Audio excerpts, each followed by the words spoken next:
বাবা, তুমি তো বলেছিলে প্রীতির ঋণ কোনোদিনও শোধ হয় না। তুমি 26 বছরে আমার পেছনে যত টাকা খরচ করেছো, তুমি কি জানো আমি আগামী 3 বছরে সে টাকা তোমায় ফিরিয়ে দিতে পারবো? বাবা কিছুটা মুচকি হেসে বললেন, একটা গল্প বলবো, শুনবি? ছেলেটা কিছুটা অপ্রস্তুত হয়ে গেল, নিচু স্বরে বলল, বলো বাবা, শুনবো। তোর বয়স যখন 4, আমার মাসিক আয় 2000 টাকা। ওই টাকায় সংসার চালানোর কষ্ট বাড়ির কাউকে কোনোদিনও বুঝতে দিইনি। আমি আমার সাধ্যের মধ্যে সব সময় চেষ্টা করেছি তোর মাকে সুখী করতে। তোকে যেবার স্কুলে ভর্তি করলাম, সেবারই প্রথম আমরা দুজন, আমি আর তোর মা, পরিকল্পনা করেছি আমরা তোর পড়ার জন্য কি কি ত্যাগ করব। সে বছর তোর মাকে কিছুই দিতে পারিনি আমি। তুই যখন কলেজে উঠলি, আমাদের অবস্থা তখন মোটামুটি ভালো, কিন্তু খুব কষ্ট হয়েছিল যখন তোর মা খুব অসুস্থ হয়ে পড়েছিল। ওষুধ কেনার জন্য রোজ রোজ ওভারটাইম করে বাসে করে পায়ে হেঁটে ঘামে ভিজে বাড়ি ফিরতে খুব দুর্বিষহ লাগতো, কিন্তু কখনো কাউকে বুঝতে দেইনি, এমনকি তোর মাকেও না। একদিন শোরুম থেকে একটা বাইক দেখে আসলাম। সে রাতে আমি স্বপ্নে দেখেছিলাম আমি বাইকে চড়ে কাজে যাচ্ছি, কিন্তু পরের দিন তুই বায়না ধরলি ল্যাপটপের জন্য। তোর কষ্টে আমার কষ্ট হয় রে বাবা। আমি তোকে ল্যাপটপটা কিনে দিয়েছিলাম। আমার তখনকার 1 টাকা তোর এখনকার 1 পয়সা, কিন্তু মনে করে দেখ, এই 1 টাকা নিয়ে তুই বন্ধুদের সঙ্গে পার্টি করেছিস, ব্র্যান্ড নিউ মোবাইলে হেডফোন কানে লাগিয়ে সারা রাত গান শুনেছিস, পিকনিক করেছিস, ট্যুর করেছিস, কনসার্ট দেখেছিস। তোর প্রতিটা দিন ছিল স্বপ্নের মতো। আর তোর 100 টাকা নিয়ে আমি এখন সুগার মা পাই।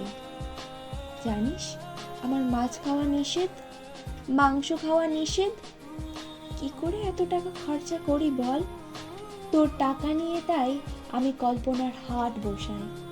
সে হাটে আমি বাইক চালিয়ে সারা শহর ঘুরে বেড়াই, বন্ধুদের নিয়ে সিনেমা দেখতে যাই, তোর মায়ের হাত ধরে তাঁত মেলায় ঘুরে বেড়াই। বাবারা নাকি খরুশ টাইপের হয়, আমিও আমার বাবাকে তাই ভাবতাম।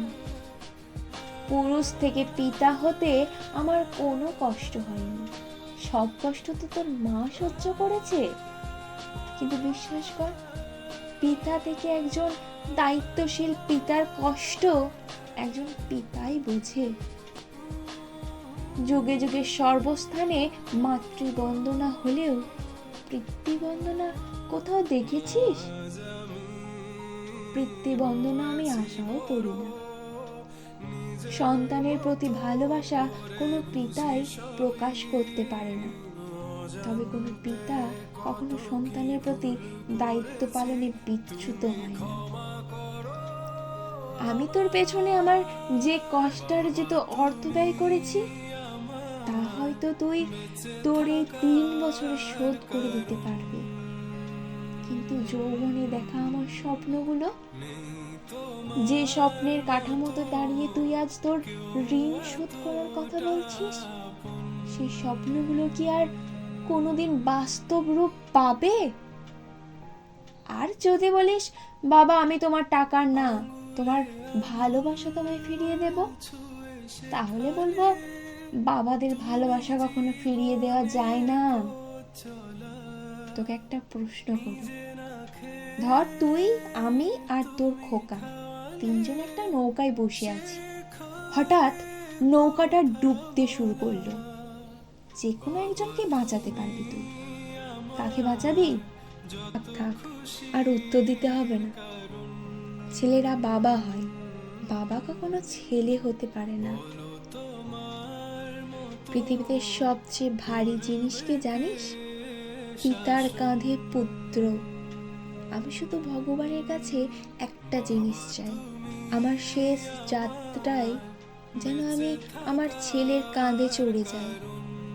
তাহলে তুই একটা ঋণ শোধ করতে পারবি, তোকে কোলে নেওয়ার ঋণ। तो क्यों